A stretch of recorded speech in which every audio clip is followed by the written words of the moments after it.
Эфир абхазского телевидения продолжается. Вы смотрите информационный выпуск Амши-Укшара. Здравствуйте. Сегодня в выпуске.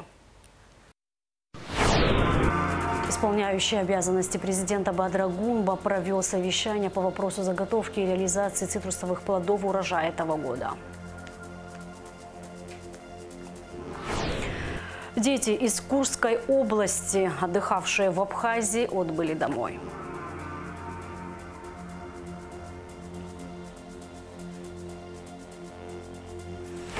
В Пицунде на базе Литфонда откроется современный лечебно-оздоровительный комплекс.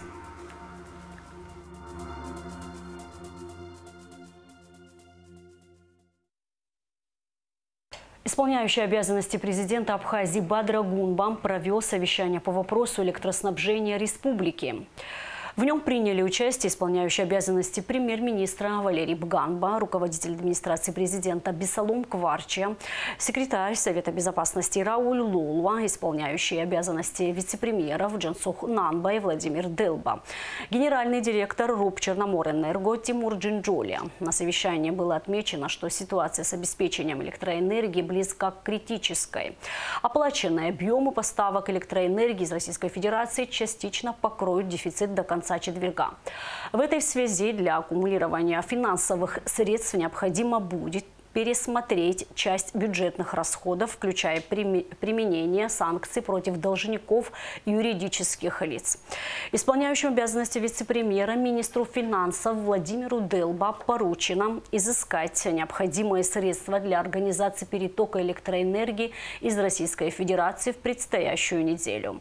Бадра Гунба поручил исполняющему обязанности премьер-министра Валерию Бганба сосредоточить усилия органов исполнительной власти на взыскание задолженности за потребленную электроэнергию, мобилизовать необходимые финансовые средства, находящиеся в распоряжении республиканских унитарных предприятий, других государственных организаций, внебюджетных фондов. В связи с задержкой поступления части российской финансовой помощи Валерию Бганба также поручено провести необходимые консультации для российской стороны.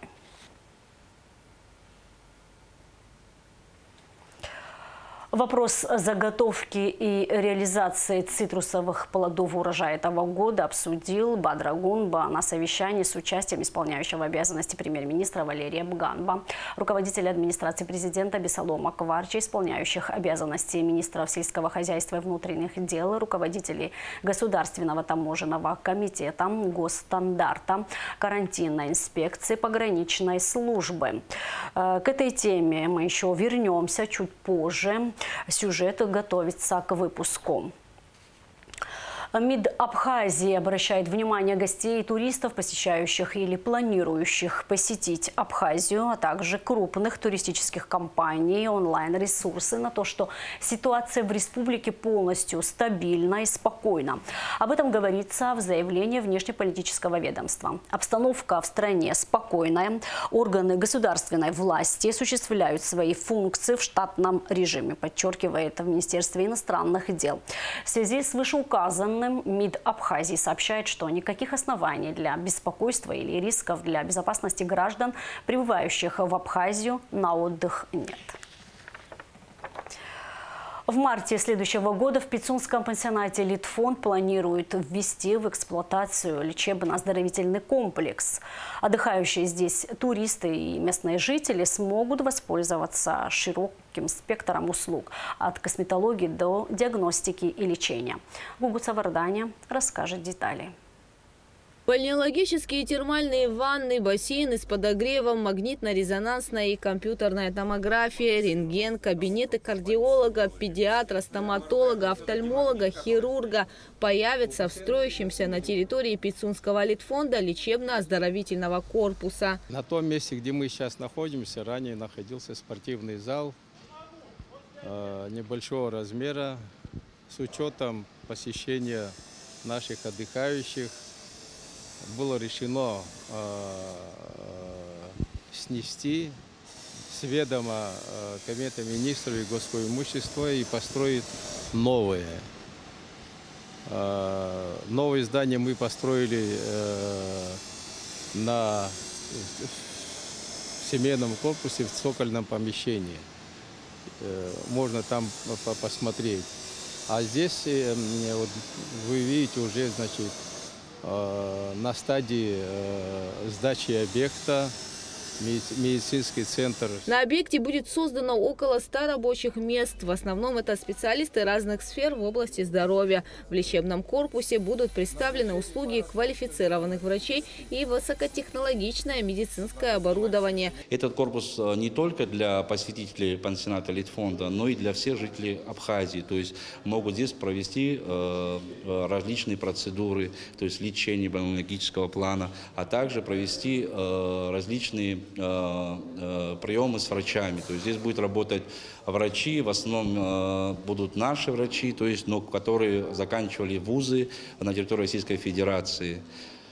Думаю, что это все на самом деле будет полезно для нашей республики, так как сегодня, к сожалению, очень многие люди, живущие здесь, выезжают за пределы Абхазии, но сегодня здесь такие проведены аппараты, на самом деле, которых даже в России в единичном случае, то есть располагаются, так как это General Electric, то есть это один из ведущих в мире, то есть МРТ считается, таких в Абхазии нету.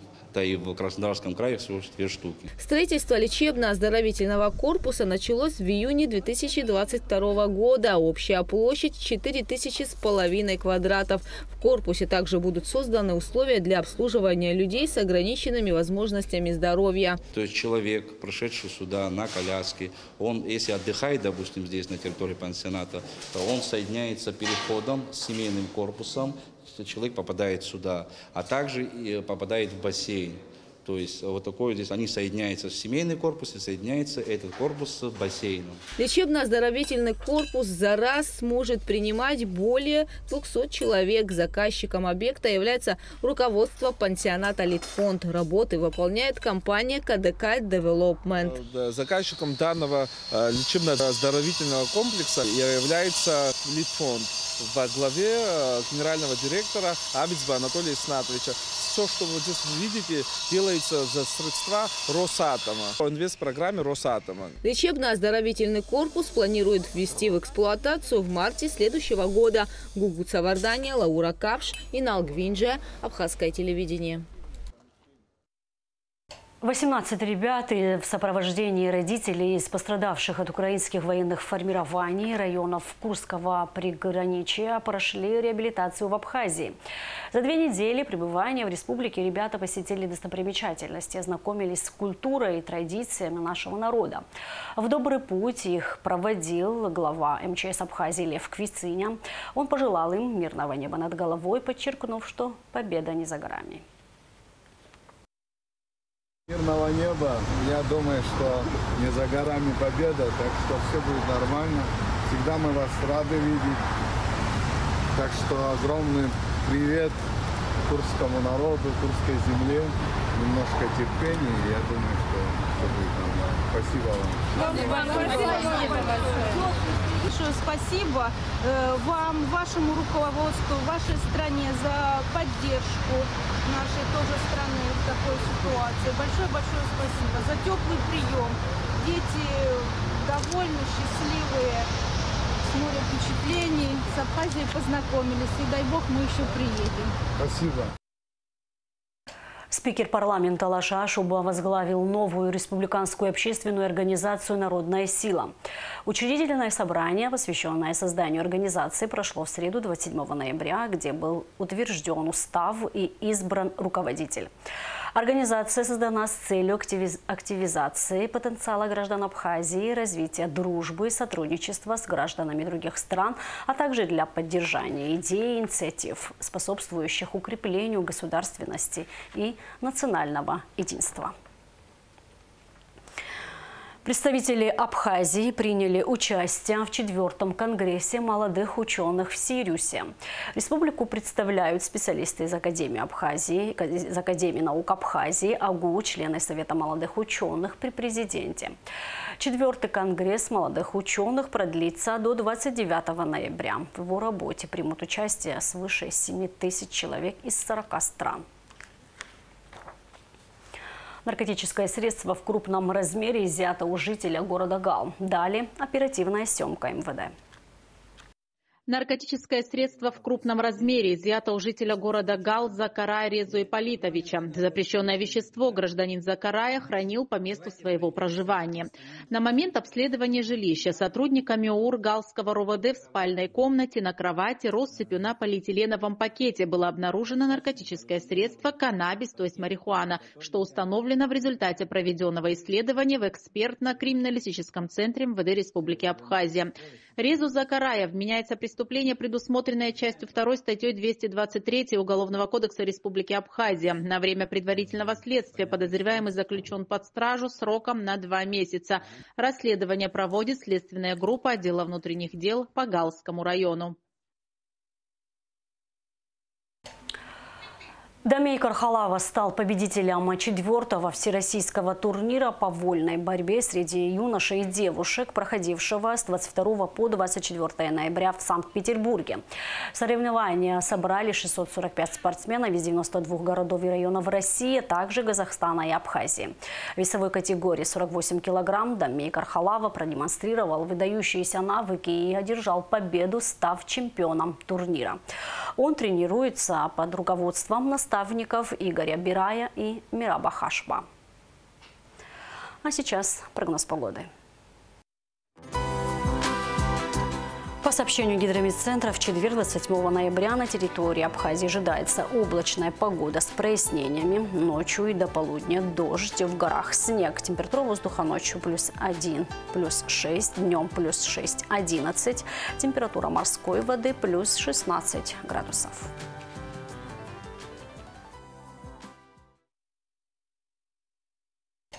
На этом наш выпуск завершен. Всего вам доброго и до встречи в эфире.